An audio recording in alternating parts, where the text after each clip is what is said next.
안녕하십니까? 보이스피싱 사기 없는 밝은 세상을 만드는 유튜브 보이스피싱 백신입니다. 오늘은 제23편으로서 저와 함께할 주제는 보이스피싱이 변종한 범죄입니다. 청소년을 상대해서 고금리 대출하는 일명 델리입니다. 방송 중에서 꼭 기억하실 내용은 10만원 미만 대출에는 연 24% 이자 제한이 현재까지 적용되지 않는다는 것입니다. 대리 입금 빚을 더 싼 이자로 갚아주겠다는 보이스피싱 사기에 걸려들면 진짜로 큰 위험에 빠진다는 것이지요. 대립은 무엇이고 사기 공격 대상은 누구이지요? 델립은 대리 입금을 줄임말입니다. 10만원 미만의 소액을 빌려주고 고금리 이자를 받는 신종 사채라고 할 수 있습니다. 아이돌 공연 티켓, 굿즈, 온라인 게임, 아이템 구매를 위해 10 내지 20대가 많이 이용합니다. 문제는 대리입금 비톡촉을 피하기 위해 더 싼 이자로 대출을 일으키라는 보이스피싱 사기 피해까지 걸려들면 진짜로 큰 위협에 직면한다는 것입니다. 대립 입금을 대출받는 청년들이 많나요? 스스로 실신세대, 즉 청년실업, 청년빈곤, 청년빛에 발목 잡힌 사람이라는 실신세대의 청년 5명 중 1명은 대출 경험이 있다고 합니다. SNS를 통해 돈을 빌려준다는 글을 게시하고 연락한 사람에게 개인정보를 받고 돈을 입금해주는 방식을 취한다고 하지요. 10만 원을 빌려줄 테니 이의로 13만 원을 갚아라 하고 갚지 못할 경우 지강료를 부과하고 수수료를 받기도 합니다. 현행 법률상 대립 입금의 문제점은 무엇인가요? 대부업 등의 등록 및 금융이용자 보호에 관한 법률 제8조에는 원금 10만 원 이상에 대하여만 법정 최고 금리가 규정되어 있고 10만 원 미만 소액에 대해서는 이자 제한 보호 규정이 없습니다.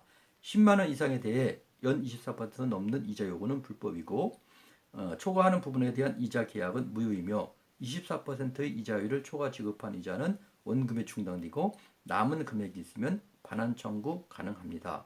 어길 시는 1,000만 원 이하 벌금이나 1년 이하의 징역에 처하도록 되어 있습니다. 국회에서 대리입금 피해 예방 외에 10만 원 미만의 소액 대출에 대하여도 법정 최고금리 이자 제한 법 개정을 추진하고 있습니다. 부모 동의 없는 미성년자의 대출은 취소 가능하지 않나요? 법정 대리인 부모 동의 없이 체결된 계약은 미성년자 본인 또는 법정 대리인이 취소할 수 있습니다. 그러나 계약이 취소되더라도 부당이득 반환 의무를 부담하므로 현존 이익의 범위 내에서는 상대방에게 반환할 의무가 있지요. 협법성 불법 추심, 개인정보 무단 취업은 불법이 아닌가요? 증거를 남긴다는 이유로 대출 금액과 개인정보를 포함한 음성과 화면을 녹화하여 협박하는 경우는 모두 불법입니다. 폭행, 협박, 감금, 의궤나 우력 사용 행위, 야간에 채무자나 관계인을 방문해서 불안감을 유발하는 행위, 채무자 외의 사람에게 채무에 관한 거짓 사실을 알리는 행위 모두 불법입니다. 이름, 주민등록번호, 주소, 연락처 등 개인정보를 법적 절차 없이 수집하는 것도 불법에 해당하지요. 대리입금은 소액의 단기간 대출이라 쉽게 생각하고 빌리는데 기한 내에 상환하지 못하면 이자가 눈덩이처럼 불어나고 대여자는 원금 회복을 위해 불법적으로 추심하는 경우가 많을 것입니다. 현실 금융제도를 잘 이해하지 못하는 청소년이나 대학생들을 사기 대상으로 하여 이 델립은 세심한 주의가 더 필요합니다. 광고 내용이 아주 다양하고 불법성 여부도 개별적으로 검토할 필요가 있어 보입니다. 카카오톡 등 개인에게 직접 전송되는 것이어서 국가기관에서 단속하기도 어려워 보이기도 합니다. 사기꾼들은 대상자의 실명, 나이, 연락처 등 개인정보 제공을 필수적으로 요구하고 상황에 따라 보호자 정보도 요구합니다. 따라서 자기의 정보를 너무 과도하게 노출하다 보니 보이스피싱 같은 범죄에 악용될 소지도 많은 것이지요. 휴대폰으로 델립이 돈을 빌려준다고 보낸 문자 사진입니다. 급한 자금이 필요한 사람에게 30 내지 60만 원 이하 10분 내로 빌려준다고 보낸 문자 사진이죠. 잘 보십시오. 가상화폐 거래소가 보이피싱 자금 세탁으로 악용되나요?